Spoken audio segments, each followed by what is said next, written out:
It happened again.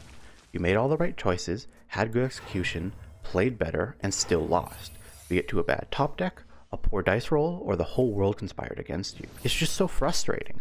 Why would the game be made that way? You lost because of things you couldn't control. The other player didn't deserve that win, but here you are. Your rank points gone, and your time wasted. Wouldn't it be better if the devs got rid of those stupid RNG mechanics so skill would actually matter? It's easy to feel that way when you're salty after a loss, but if the devs really did rework the game to remove luck, you might not be as happy as you would think. Not every game has to be Candyland, where you essentially have no say in who wins, but a bit of luck and variance can do much more for the player experience than you may appreciate, even if it's just keeping individual games from feeling samey. There are many ways luck exists in games, from the innate consequences of base mechanics like with card games, where the simple act of drawing from the top of the deck is an unavoidable sprinkling of randomness, to the deliberate fine-tuning of attack damage rolls or hit chance. Let's start with a simple hypothetical. A deck-based card game, but drawing isn't random. How this happens isn't exactly important. All that matters is players always draw the cards they want and have full control of the cards in their decks. The perfect card game, right? The issue is that the more control you give players, the more optimized and formulaic the game will become. Eventually, someone will find a deck and opening hand that is so powerful the entire game warps around it. If you want any chance of winning, you must either play that strategy or one specifically made to confront it. Games will feel very similar because openings will be pre-discovered sequences, much like chess. A quick example might look like turn 1, the first player plays Demon of All Calamities. Opponent plays Sword of the Five Saints and equips it to a human token made by discarding reinforcements, a common opening. Knowing this, the first player chose to have an anti-weapon card in their starting hand. They cast it and pass the turn. The opponent is ready and plays Return of the Sacred Sword, bringing back the weapon. This opening or its permutations is seen almost every game. There are other cards and strategies, but they aren't strong enough to deal with demon control. Going outside these two decks would hurt your chances of winning so badly that it just isn't worth it to experiment much.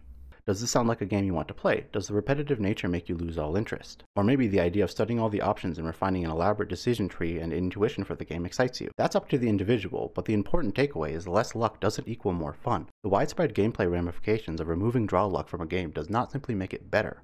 It completely changes how decks are built and played, although it does not necessarily make the game unfun. Why do you think chess is as popular as it is? Some people love this highly developed gameplay, but not everyone. Some liked Yu-Gi-Oh's Tier 0 meta. Well, for a couple of weeks. Keeping in line with using card games as an example, let's talk about Hearthstone, Yu-Gi-Oh, and Magic. In each of them, players have pre-built decks and try to reduce the opponent's health to 0. They all have different relationships to randomness and luck. Hearthstone is the most volatile game by far because it leans into design space only possible in a digital-only card game. Cards have random targeting, generate other random cards, transform a card into another one, and so much more. When you can't even know what your cards will do, it is extremely difficult to play best. And even if you do make the statistically optimal choice, luck might still screw you over. What are the advantages to a game like this? Why make things this way?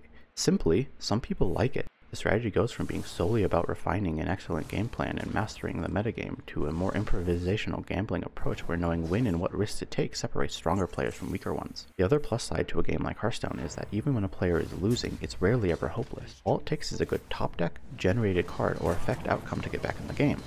And of course your opponent could get unlucky, being that part of the strategy is avoiding taking chances that could lose the game from a winning position. On top of this, being able to create random cards essentially means that games will feel at least a little bit unique. Sometimes the best strategy is to play around cards you never even put in your deck. There's still a good deal of skill, but luck allows for comeback potential, a different strategic headspace, and unique games. Although many people can't stand Hearthstone because it chooses to focus more on wild and wacky card designs rather than competitive integrity, that's what makes it stand out and appeal to its player base. Yu-Gi-Oh! And Magic have a very different relationship with randomness, where the lion's share of luck in these games comes from drawing cards. They do have some purely random effects, but for the most part, these cards are not meant to be competitively viable. Yu-Gi-Oh! Creates its consistency from a wide variety of cards that search other cards from the deck, and the existence of the extra deck, a 15-card deck that players don't draw from, but instead, players can play cards directly from it if the card's conditions are met.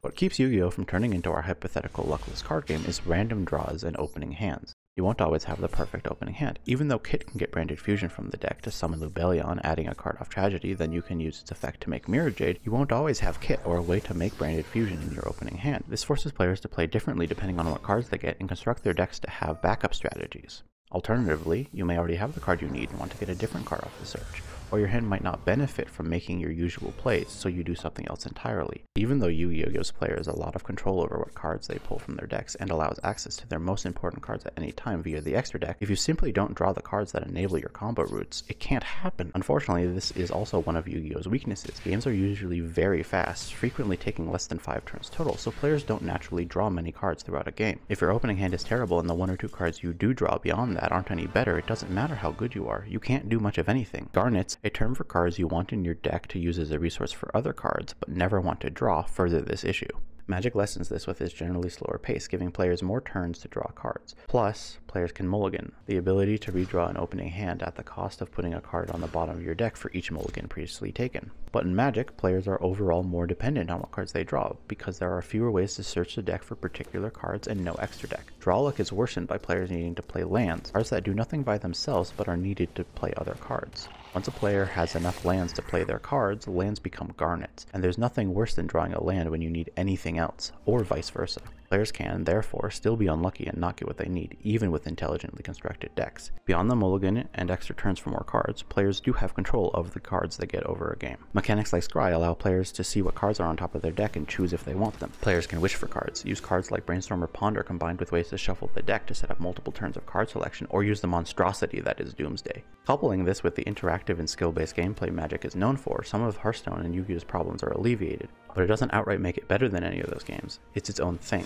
Each game has flaws, but they have their own identities and unique gameplay styles. How and where they interact with randomness greatly contributes to the overall feel of each game. Giving players more control leads to increased skill expression, but it can lead to more repetitive gameplay. Trying to spice things up with randomness can lead to coin-flippy gameplay or unfortunate situations where players' decks may fail to function due to poor outcomes. Card games are one thing, but what about more action-based games? What about MOBAs, shooters, fighting games, platformers, and action-adventure games? Randomness getting in the way of skill expression is only one aspect of the discussion. Skill expression by itself is not necessarily a pro for a game. Some aspects of games allow more experienced players to beat newer ones, but aren't without drawbacks. Difficult execution creates a barrier for new players. If you can't push the buttons in just the right way to do the input you want, you don't get to do it. Aspects like this are often referred to as a skill floor, a minimum skill requirement to be able to participate effectively.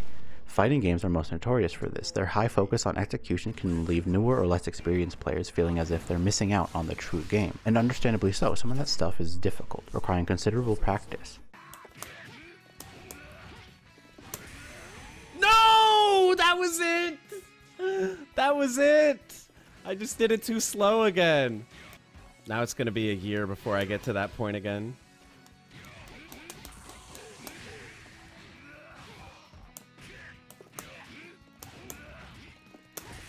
There it is. There it is. Oh my god. How long was that? That was like 30 plus minutes, I think, on one combo. That was very, very hard. That was really hard. Real-time strategy games also demand a lot from its players. Controlling several units in multiple places while also building a base and managing upgrades and production is not something people can just naturally do. But if you play against anybody who can, they will have a massive advantage. Anyone above that skill floor can easily beat someone who isn't. Yes, you can just get better, but it's important to recognize that this method of skill expression can discourage players from wanting to pick up a game if learning it is initially daunting. While skill floors do reward stronger players, we shouldn't forget the experiences of those who are gated by them. Not everyone wants to put in dozens of hours before they feel like they can really play. This issue predominantly exists when there isn't a smooth skill to capability curve, especially when the skill requirement is front-loaded, making the curve look more like a ladder or a wall rather than a pleasant hill.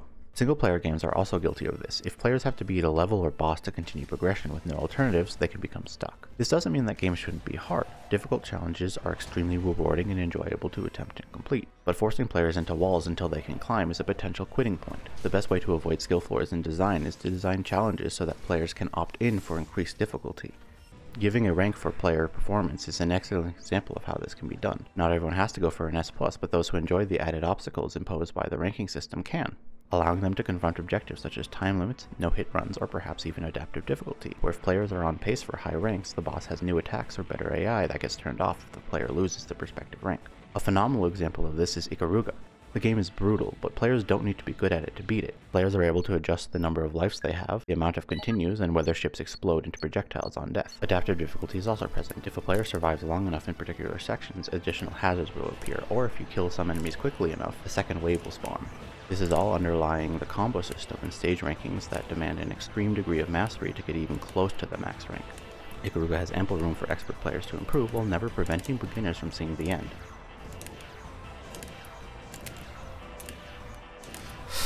Oh, no! Hades' Pact of Punishment is also a premier showing of this design philosophy. Despite the potential pitfalls of high skill expression games, there's something oddly satisfying about being able to show your skill and to clearly see how your hard work has tangibly affected your play. Movement in games is often very expressive of player skill because movement generally has many sub-mechanics or engine quirks that players can optimize. Smoothing all over the place is deeply enjoyable, and so are most high execution techniques. That is, when they're optional, allowing skilled players to get more out of the game's movement mechanics if they want. The ability for players to choose what level of execution they want is a large part of the fun. No one would like a game that makes even the most basic things stupidly hard to do. You don't need incredible micro to do the most optimal combos to play the game or even win, as long as you can do the basics, that's all you need. But if you feel comfortable, you can go for more advanced techniques at the cost of them being more demanding and situational. You can attempt surrounds, Zeppelin micro, or make the risky jump. The important thing is that they aren't mandatory for success to the average player. They only give players the option to challenge themselves, this time with internal motivation rather than the external motivation of a ranking system or ascension mode. Alright, we have a game that avoids gating players with skill floors and allows for high skill expression. Perfect, right? Nothing could go wrong. Well, not exactly. I think most people would agree that a game considering itself to be skill-based would have it so that an expert player would be able to win against a beginner or novice player almost every time if they wanted to. But at what point should the weaker player be allowed to even have a chance at earnestly winning? Should the better player always win no matter what?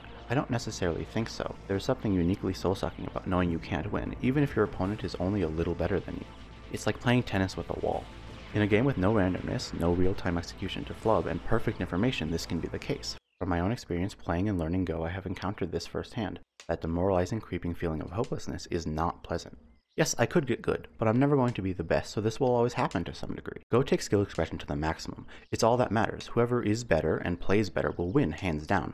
I used to think that this is how games should be, but this experience has helped me realize that it's not necessarily the case. I still love Go, however I've learned to appreciate how games can be designed so that skill differences are eased by factors such as hidden information and randomness. Party games are the most extreme version of this. It doesn't matter how good you are at Uno, it will only give you a slight advantage over the other players, and the game isn't any worse for it. The game's goal is to get people together and have fun. A brutal game of raw skill is not a good choice for a fun evening with friends and family. Ideally who wins shouldn't matter in a case like this, so Uno not rewarding skilled play much is actually a positive. Otherwise people would want to quit when behind if it weren't for the highly random nature of the game.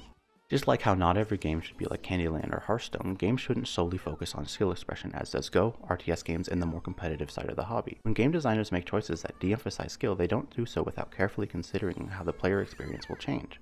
Sometimes game-defining and beloved mechanics naturally have aspects outside of the player's control, like Discover and Hearthstone. Some choices attempt to avoid skill floors or alleviate high skill disparity, while others just want to make a goofy party game. So the next time you lose because of something you couldn't control, think about how the other player feels. Think about the games you won that you really shouldn't have.